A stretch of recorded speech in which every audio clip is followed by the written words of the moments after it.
ಕರ್ನಾಟಕದ ಸರ್ಕಾರದ ಈ ಭ್ರಷ್ಟ ಸರ್ಕಾರ, ದುಷ್ಟ ಸರ್ಕಾರ, ಜನದ್ರೋಹಿ ಸರ್ಕಾರ ಎರಡನೇ ವಿಕೆಟ್ ಪತನ. ಇನ್ನು ಕೆಲವೇ ಸೆಕೆಂಡ್ಗಳಲ್ಲಿ, ಕೆಲವೇ ಸೆಕೆಂಡು, ನಿಮಿಷ ಅಲ್ಲ, ಕೆಲವೇ ಸೆಕೆಂಡ್ಗಳಲ್ಲಿ ಅವರು ಮಂತ್ರಿಯಿಂದ ವಜಾ ಆಗ್ತಾ ಇದ್ದಾರೆ. ನನಗೆ ಮಾಹಿತಿ ಬಂತು, ಈಗಾಗಲೇ ಸಹಿ ಆಗಿದೆ, ಎಲ್ಲ ಗೆಜೆಟ್ಗೆ ಹೋಗ್ತಾ ಇದೆ. ಈಗ ರಾಜಣ್ಣ ನ್ಯಾಯಕ್ಕಾಗಿ ಎಲೆಕ್ಷನ್ನಲ್ಲಿ ತಪ್ಪಾಗಿಲ್ಲ ಅಂತೇಳಿ ಸತ್ಯ ಹೇಳಿದರು. ರಾಹುಲ್ ಗಾಂಧಿಗೆ ಕಪ್ಪಾಳ ಮೋಕ್ಷ ಆಯಿತು. ಕಪ್ಪಾಳ ಕೊಡದಿಲ್ಲ ಅಷ್ಟೇ, ಕಪ್ಪಾಳ ಮೋಕ್ಷ ಆಯಿತು. ಅದರ ರಿವೆಂಜನ್ನು ರಾಹುಲ್ ಗಾಂಧಿ ತೀರಿಸ್ಕೊಂಡಿದ್ದಾರೆ. ಪ್ರಜಾಪ್ರಭುತ್ವದಲ್ಲಿ ಪ್ರತಿಯೊಬ್ಬರಿಗೂ ಮಾತಾಡೋ ಹಕ್ಕಿದೆ.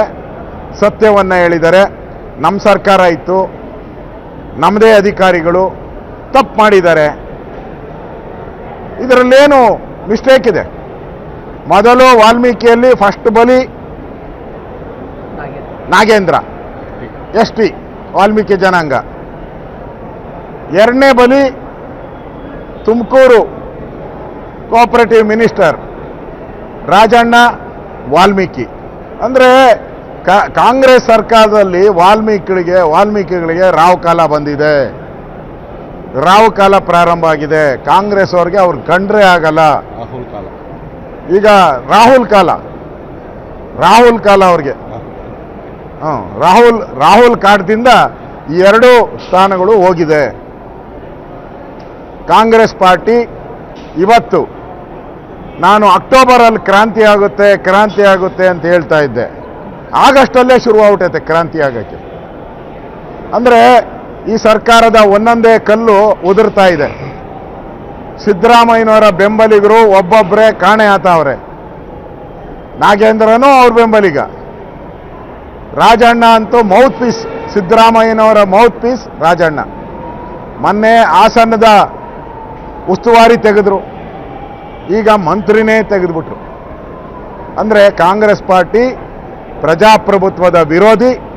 ಇಂಥ ಕಾಂಗ್ರೆಸ್ ಅಧಿಕಾರದಲ್ಲಿರುವಂಥದ್ದಕ್ಕೆ ನಾಲಾಯಕ್. ಇವಾಗ ಅಸೆಂಬ್ಲಿಯಲ್ಲಿ ಹೇಳಿದರು ಎಚ್ ಕೆ ಪಾಟೀಲ್ ಅವರು, ಏನೂ ಆಗೇ ಇಲ್ಲ ಅಂತ. ಈಗ ಇನ್ನು ಗೆಜೆಟ್ ಬರ್ತಾ ಇದೆ, ಆವಾಗ ನಿಮ್ಮ ಮಾನ ಮರ್ಯಾದೆ ಎಲ್ಲ ಹರಾಜಾಗ್ತದೆ. ಅಸೆಂಬ್ಲಿಯಲ್ಲಿ ಏನು ಹೇಳಿದ್ರಿ ನೀವು? ಏನೂ ಆಗಿಲ್ಲ, ಎಲ್ಲ ಸರಿ ಇದೆ, ನೀವು BJPಯವ್ರ ಭ್ರಮೆ. ಈಗ ಯಾರು ಭ್ರಮೆ? ನಿಮ್ಮದು ಭ್ರಮೆ, ನೀವು ಭ್ರಮೆಯಲ್ಲಿರೋರು. ಇಂಥ ಸಿದ್ದರಾಮಯ್ಯನವರ ಒಂದೊಂದೇ ಕುರ್ಚಿಯ ಕಾಲುಗಳು ಅಲುಗಾಡ್ತಾ ಇದೆ. ಅಕ್ಟೋಬರಲ್ಲಿ ಸಿದ್ದರಾಮಯ್ಯ ಹೋಗೋಕ್ಕೆ ಏನು ಬೇಕೋ ಅಷ್ಟು ಪ್ಲಾನನ್ನು DK ಶಿವಕುಮಾರ್ ಅವರು ಮಾಡಿದ್ದಾರೆ. 2 ಕಾಲು ಕಿತ್ತಾಕಿದ್ದಾರೆ, ಇನ್ನೆರಡರ ಮೇಲೆ ನಿಂತಿದೆ. ಇನ್ನೊಂದು ಕಾಲು ಕಿತ್ತರೂ ಬಿದ್ದೋಗ್ಬಿಡ್ತೈತಿ ಚೇರು.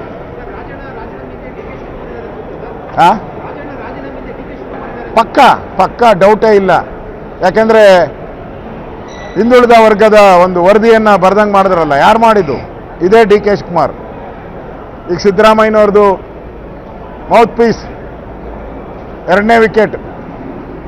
ಅಂದರೆ ಈ ಸರ್ಕಾರ 2ನೇ ವಿಕೆಟನ್ನು ಕಳ್ಕೊಂಡು ಒಂದು ರೀತಿ ನಗೆಪಾಟ್ಲಾಗಿದೆ. ಲೂಟಿ, 60% ಲೂಟಿ ಹೊಡಿತಾ ಇರೋ ಸರ್ಕಾರ ತೊಲಗಲಿ ಅಂತ ಜನನೂ ಕಾಯ್ತಾ ಇದ್ದಾರೆ. ಧನ್ಯವಾದ.